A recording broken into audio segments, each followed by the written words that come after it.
Hi ಗೆಳೆಯರೇ, ಎಲ್ಲರಿಗೂ ನಮಸ್ಕಾರ. ನಮ್ಮ ಹೊಸ ವಿಡಿಯೋಗೆ ಸ್ವಾಗತ. ಈ ವಿಡಿಯೋ ತುಂಬಾ ಇಂಟ್ರೆಸ್ಟಿಂಗ್ ಆಗಿದೆ. ಈ ಕಥೆಯನ್ನು ನೀವು ಪೂರ್ತಿಯಾಗಿ ಕೇಳಿ ಆನಂದಿಸಿ. ಹಾಗೆ ಈ ಕಥೆಯಲ್ಲಿ ನಿಮಗೆ ನಾನು ಊಟ ಮಾಡಲು ಹೋದಾಗ ಆಂಟಿ ಅವರ ಖಾನಾವಳಿಗೆ ಹೋದಾಗ ಅಲ್ಲಿ ನಡೆದ ಘಟನೆಯಾಗಿದೆ. ಈ ಕಥೆಯನ್ನು ನೀವು ಪೂರ್ತಿಯಾಗಿ ಕೊನೆಯವರೆಗೂ ಕೇಳಿ. ಹಾಗೆ ಈ ಕಥೆಯಲ್ಲಿ ಏನಾದರೂ ಅಕ್ಷರಗಳ ತಪ್ಪಾದಲ್ಲಿ ಕ್ಷಮೆ ಇರಲಿ. ಹಾಗೆ ಸಮಯ ವ್ಯರ್ಥ ಮಾಡುವುದು ಬೇಡ. ಬನ್ನಿ ಕತೆ ಪ್ರಾರಂಭಿಸೋಣ. ನನ್ನ ಹೆಸರು ರೋಹನ್. ನನಗೆ ವಯಸ್ಸು 31 ಆಗಿದ್ದವು. ಹಾಗೆ ನಾನು ನೋಡಲು ತುಂಬಾ ಚೆನ್ನಾಗಿ ಒಳ್ಳೆಯ ಮೈಕಟ್ಟನ್ನು ಹೊಂದಿ ಒಳ್ಳೆಯ ಜಿಮ್ ಬಾಡಿಯನ್ನು ಹೊಂದಿ ತುಂಬಾ ಸುಂದರವಾಗಿ ಕಾಣುತ್ತಿದ್ದೆ. ಹಾಗೆ ನಾನು ನಮ್ಮ ಊರಿನಲ್ಲಿ ಇರುವ ಒಂದು ಅಂಗಡಿಯಲ್ಲಿ ಕೆಲಸ ಮಾಡುತ್ತಿದ್ದೆ. ಏಕೆಂದರೆ ನಾನು ಮಾಡಿದ ಶಿಕ್ಷಣಕ್ಕೆ ಆ ಕೆಲಸವೇ ಸೂಕ್ತವಾಗಿತ್ತು. ಅದಕ್ಕಾಗಿ ನಾನು ಅಲ್ಲಿಯೇ ಕೆಲಸ ಮಾಡುತ್ತಿದ್ದೆ. ನನಗೆ ಸಂಬಳವೂ ಕೂಡ ನನ್ನ ಜೀವನಕ್ಕೆ ಸಾಕಾಗುವಷ್ಟು ಇತ್ತು. ನಾನು ಮನೆಯಲ್ಲಿ ಒಬ್ಬನೇ ಇರುತ್ತಿದ್ದೆ. ಹಾಗೆ ನನಗೆ ಹಿಂದೆ ಮುಂದೆ ಯಾರೂ ಇರಲಿಲ್ಲ. ಹೀಗಾಗಿ ನಾನು ನಮ್ಮ ಮನೆಯಲ್ಲಿ ಒಬ್ಬನೇ ಜೀವನ ಸಾಗಿಸುತ್ತಿದ್ದೆ. ಹಾಗೆ ನನಗೆ ಇನ್ನೂ ಮದುವೆ ಆಗಿರಲಿಲ್ಲ. ಹಾಗೆ ನಾನು ದಿನನಿತ್ಯ ಆ ಅಂಗಡಿಯಲ್ಲಿ ಕೆಲಸ ಮಾಡುತ್ತಿದ್ದೆ. ನಾನು ಒಂದು ದಿನ ಕೆಲಸ ಮುಗಿಸಿಕೊಂಡು ಮನೆಯ ಕಡೆ ಬಂದೆ. ಆಗ ನನಗೆ ಮನೆಯಲ್ಲಿ ಅಡುಗೆ ಮಾಡಿ ಊಟ ಮಾಡಬೇಕಾಗಿತ್ತು. ಏಕೆಂದರೆ ನಾನು ಒಬ್ಬನೇ ಇರುವ ಕಾರಣ ನಾನೇ ಅಡುಗೆ ಮಾಡಿಕೊಳ್ಳಬೇಕಾಗಿತ್ತು. ಹಾಗೆ ನನಗೂ ಕೂಡ ತುಂಬಾ ಕೆಲಸ ಮಾಡಿ ಬೇಸರವಾಗಿತ್ತು. ಅದಕ್ಕಾಗಿ ನಾನು ಅಲ್ಲಿ ನಮ್ಮ ಕಾಲೋನಿಯ ಪಕ್ಕದಲ್ಲಿ ಇರುವ ಒಂದು ಖಾನಾವಳಿಗೆ ಊಟಕ್ಕೆ ಹೋಗಬೇಕು ಅಂತ ಹೇಳಿ ಯೋಚಿಸಿದೆ. ಹಾಗೆ ಆ ಖಾನಾವಳಿಗೆ ಅಲ್ಲಿ ಊಟಕ್ಕೆ ಹೋದಾಗ ಅಲ್ಲಿ ಒಬ್ಬರು ಆಂಟಿ ಇದ್ದರು. ಅವರು ನನ್ನನ್ನು ನೋಡಿ ಬಾ ಒಳಗೆ ಅಂತ ಹೇಳಿ ಖಾನಾವಳಿಯ ಒಳಗೆ ಕರೆದರು. ಹಾಗೆ ಅವರು ಕರೆದಾಗ ನಾನು ಹೋಗಿ ಅಲ್ಲಿ ಹೋಟೆಲ್ ಟೇಬಲ್ ಮೇಲೆ ಹೋಗಿ ಕುಳಿತುಕೊಂಡೆ. ಆಗ ಆಂಟಿ ಅವರು ನನ್ನ ಹತ್ತಿರ ಬಂದು ಏನು ಬೇಕು ತಿನ್ನಲು ಅಂತ ಕೇಳಿದರು. ಅದಕ್ಕೆ ನಾನು ನನಗೆ ಬೇಕಾದ ಎಲ್ಲ ತರಹದ ಊಟಗಳನ್ನು ತರಿಸಿಕೊಂಡು ಆಂಟಿಗೆ ಹೇಳಿದೆ. ಆಗ ಆಂಟಿ ಅವರು ಸರಿ ಆಯ್ತು ಅಂತ ಹೇಳಿ ಅವರು ಊಟ ತರಲು ಹೊರಟಿದ್ದರು. ಆಂಟಿ ಅವರಿಗೆ ಅಂದಾಜು ವಯಸ್ಸು ಒಂದು 36 ಆಗಿದ್ದವು. ಹಾಗೆ ಆಂಟಿ ಅವರು ಕೂಡ ನೋಡಲು ತುಂಬಾ ಚೆನ್ನಾಗಿ ಒಳ್ಳೆಯ ಮೈಕಟ್ಟನ್ನು ಹೊಂದಿ ತುಂಬಾ ಸುಂದರವಾಗಿ ಇದ್ದರು. ಹಾಗೆ ಒಳ್ಳೆಯ ಸಂಪ್ರದಾಯಸ್ಥ ಮನೆಯ ಮಹಿಳೆಯರ ತರ ಇದ್ದರು. ಅವರು ಕೂಡ ತುಂಬಾ ದಿನಗಳಿಂದ ಈ ಖಾನಾವಳಿಯನ್ನು ನಡೆಸಿಕೊಂಡು ಹೋಗುತ್ತಿದ್ದರು. ಹಾಗೆ ಆಂಟಿ ಅವರನ್ನು ನೋಡಿ ನನಗೆ ತುಂಬಾ ಖುಷಿ ಆಯಿತು. ಏಕೆಂದರೆ ಅವರು ಕಷ್ಟಪಡುವ ಒಂದು ರೀತಿ ನೋಡಿ ನನಗೆ ತುಂಬಾ ಖುಷಿ ಆಯಿತು.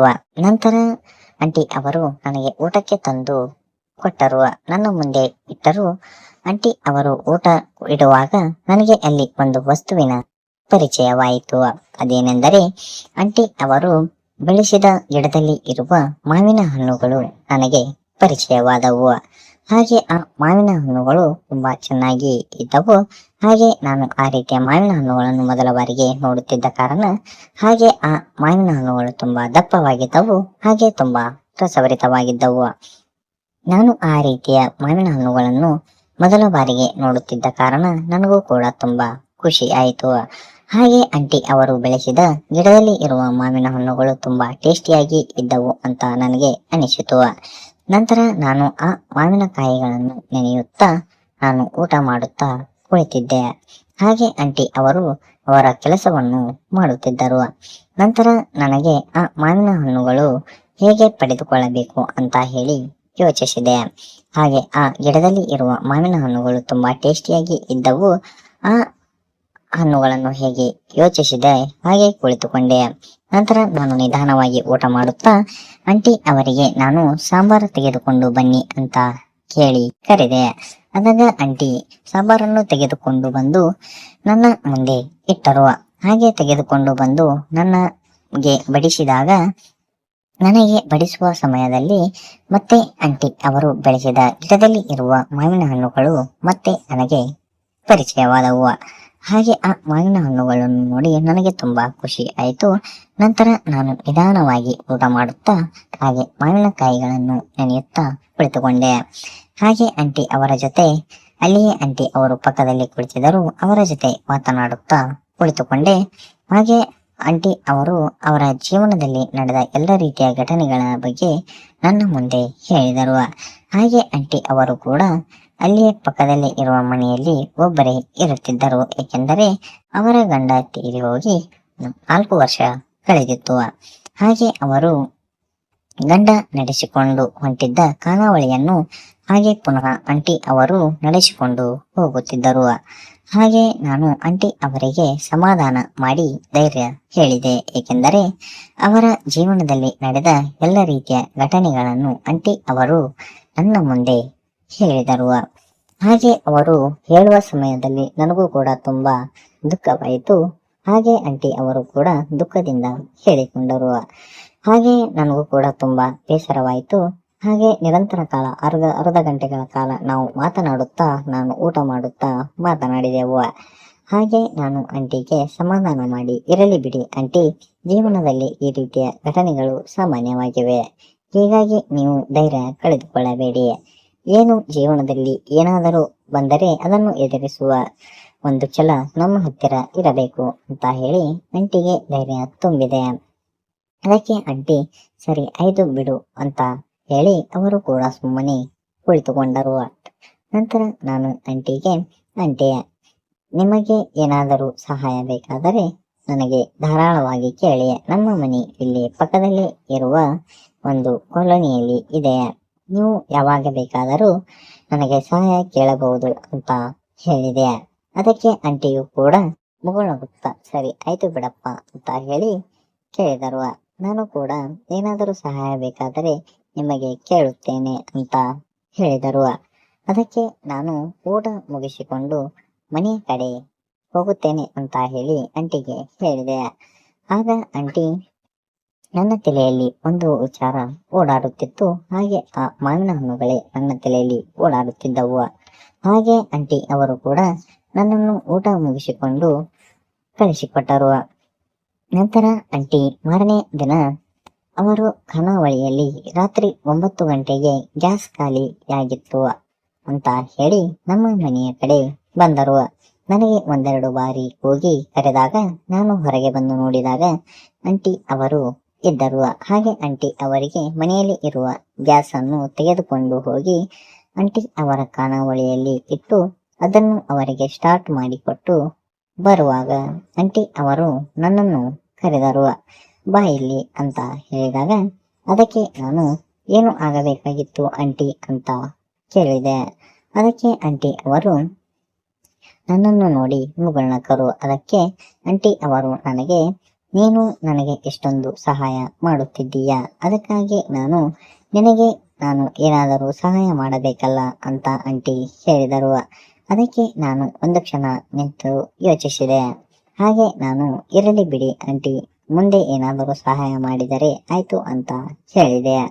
ಅದಕ್ಕೆ ಆಂಟಿ ಈಗ ಆಗುವುದಿಲ್ಲ, ನಾನು ನಿನಗೆ ಈಗ ಏನಾದರೂ ನನ್ನ ಕೈಲಿ ಆದಷ್ಟು ನಾನು ಸಹಾಯ ಮಾಡುತ್ತೇನೆ ಅಂತ ಹೇಳಿ ಆಂಟಿ ಅವರು ಹಠ ಹಿಡಿದರು. ಅದಕ್ಕೆ ನಾನು ಆಂಟಿ ಹತ್ತಿರ ಏನು ಸಹಾಯ ಕೇಳಬೇಕು ಅಂತ ಹೇಳಿ ಯೋಚಿಸುತ್ತಾ ಅಲ್ಲಿಯೇ ನಿಂತುಕೊಂಡಿದ್ದೆ. ಆಗ ನನ್ನ ತಲೆಯಲ್ಲಿ ಒಂದು ವಿಚಾರ ಹೊಳೆಯಿತು. ಅದೇನೆಂದರೆ ಆಂಟಿ ಅವರು ಬೆಳೆಸಿದ ಗಿಡದಲ್ಲಿ ಇರುವ ಮಾವಿನ ಹಣ್ಣುಗಳನ್ನು ನನ್ನ ತಲೆಯಲ್ಲಿ ಬಂದವು. ಹಾಗೆ ನಾನು ಆ ಗಿಡದಲ್ಲಿ ಇರುವ ಮಾವಿನ ಹಣ್ಣುಗಳನ್ನು ಹೇಗಾದರೂ ಮಾಡಿ ಪಡೆದುಕೊಳ್ಳಬೇಕು ಅಂತ ಹೇಳಿ ಯೋಚಿಸಿದೆ. ಹಾಗೆ ನಾನು ಆ ಮಾವಿನ ಹಣ್ಣುಗಳನ್ನು ಪಡೆದುಕೊಂಡು ಸೇವಿಸಬೇಕು ಅಂತ ಹೇಳಿ ಯೋಚಿಸಿದೆ. ಹಾಗೆ ನಾನು ಆಂಟಿ ಅವರಿಗೆ ಸ್ವಲ್ಪ ಸಮಯದ ನಂತರ ಕೇಳಿದೆ, ಆಂಟಿ, ನೀವು ನನಗೆ ಸಹಾಯ ಮಾಡಬೇಕಾದರೆ ನಾನು ನಿಮಗೆ ಒಂದು ಸಹಾಯವನ್ನು ಕೇಳುತ್ತೇನೆ, ಅದಕ್ಕೆ ನೀವು ನೆರವೇರಿಸಿಕೊಡುತ್ತೀರಾ ಅಂತ ಹೇಳಿ ಕೇಳಿದೆ. ಅದಕ್ಕೆ ಆಂಟಿ ಧಾರಾಳವಾಗಿ ಕೇಳುವ, ನನ್ನ ಕೈಲಿ ಆದಷ್ಟು ನಾನು ಸಹಾಯ ಮಾಡುತ್ತೇನೆ, ಏಕೆಂದರೆ ನೀನು ಇಷ್ಟೆಲ್ಲ ಸಹಾಯ ಮಾಡುತ್ತಿದ್ದೀಯ ಅಂದರೆ ನಾನು ಸಹಾಯ ಮಾಡಲು ಹಿಂದೇಟು ಹಾಕುವುದಿಲ್ಲ ಅಂತ ಹೇಳಿದರು.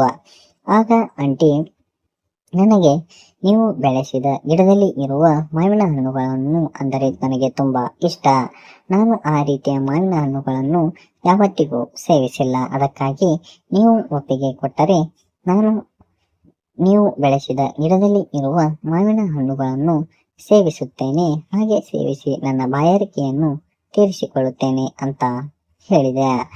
ಹಾಗೆ ನಾನು ಆ ಒಂದು ವಿಷಯವನ್ನು ಆಂಟಿಗೆ ಹೇಳಿದಾಗ ಆಂಟಿ ಒಂದು ಕ್ಷಣ ಮುಗಳು ನಕ್ಕರು. ಹಾಗೆ ನಾನು ಆಂಟಿ ಅವರು ಮುಖವನ್ನು ನೋಡಿ ಸುಮ್ಮನೆ ನಿಂತೆ.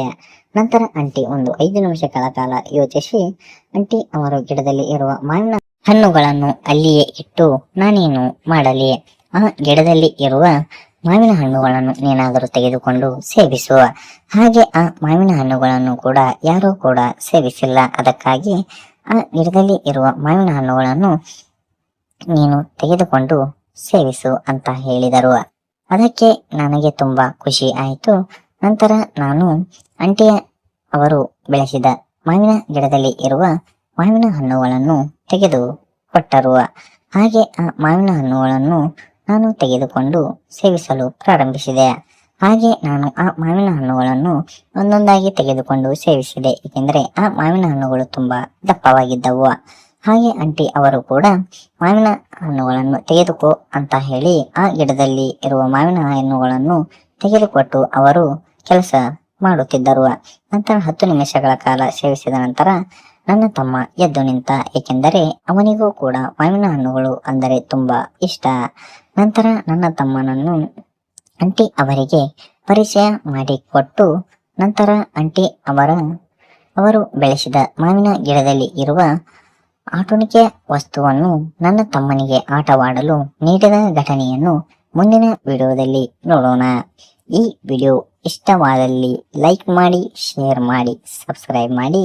ಹಾಗೆ ಈ ವಿಡಿಯೋ ಪಾರ್ಟ್ 2 ಬೇಕಾದರೆ ಪಾರ್ಟ್ 2 ಅಂತ ಹೇಳಿ ಕಾಮೆಂಟ್ ಬಾಕ್ಸ್ ನಲ್ಲಿ ಕಾಮೆಂಟ್ ಮಾಡಿ. ಹಾಗೆ ಇದೇ ರೀತಿ ಇನ್ನು ಹೆಚ್ಚಿನ ವಿಡಿಯೋಗಳು ನಮ್ಮ ಚಾನೆಲ್ ನಲ್ಲಿ ದಿನನಿತ್ಯ ಲಭಿಸುತ್ತವೆ. ಅದಕ್ಕಾಗಿ ನೀವು ನಮಗೆ ಯಾವ ರೀತಿಯ ವಿಡಿಯೋಗಳು ಬೇಕು ಅಂತ ಹೇಳಿ ಕಾಮೆಂಟ್ ಬಾಕ್ಸ್ ಅಲ್ಲಿ ಕಾಮೆಂಟ್ ಮಾಡಿ. ಹಾಗೆ ಈ ವಿಡಿಯೋ ಕೇವಲ ಎಜುಕೇಶನಲ್ ಪರ್ಪಸ್ ಹಾಗೆ ಜನರಲ್ ನಾಲೆಡ್ಜ್ಗೋಸ್ಕರ ಮಾಡಲಾಗಿದೆ. ಈ ಕತೆ ಕೇವಲ ಕಾಲ್ಪನಿಕವಾಗಿದ್ದು ಮನೋರಂಜನೆಯ ಉದ್ದೇಶದಿಂದ ಮಾಡಲಾಗಿದೆ. ಈ ಕತೆ ನೀವು ಪೂರ್ತಿಯಾಗಿ ನೋಡಿದ್ದಕ್ಕಾಗಿ ನಿಮಗೆ ಅನಂತ ಧನ್ಯವಾದಗಳು. ಹಾಗೆ ನೀವು ನಮ್ಮ ಚಾನಲ್ಗೆ ಸಬ್ಸ್ಕ್ರೈಬ್ ಮಾಡಿದರೆ ಹಾಗೆ ಪಕ್ಕದಲ್ಲಿ ಇರುವ ಬೆಲ್ ಐಕಾನ್ ಅನ್ನು ಪ್ರೆಸ್ ಮಾಡಿ ಆಲ್ ಅಂತ ಒತ್ತಿದರೆ ನಾವು ಮಾಡುವ ಪ್ರತಿಯೊಂದು ವಿಡಿಯೋಗಳು ನಿಮಗೆ ನೋಟಿಫಿಕೇಶನ್ ಮೂಲಕ ನೇರವಾಗಿ ದೊರೆಯುತ್ತವೆ. ಅದಕ್ಕಾಗಿ ನಮ್ಮ ಚಾನಲ್ಗೆ ಸಪೋರ್ಟ್ ಮಾಡಿ. ಇದೇ ರೀತಿ ನಿಮ್ಮ ಸಪೋರ್ಟ್ ನಮ್ಮ ಚಾನಲ್ ಮೇಲೆ ಇದ್ದರೆ ನಾವು ಮುಂದಿನ ವಿಡಿಯೋ ಮಾಡಲು ಪ್ರೋತ್ಸಾಹ ಸಿಗುತ್ತದೆ. ಈ ವಿಡಿಯೋವನ್ನು ನೀವು ಕೊನೆವರೆಗೂ ನೋಡಿದ್ದಕ್ಕಾಗಿ ನಿಮಗೆ ಅನಂತ ಧನ್ಯವಾದಗಳು. ಎಲ್ಲರಿಗೂ ನಮಸ್ಕಾರ.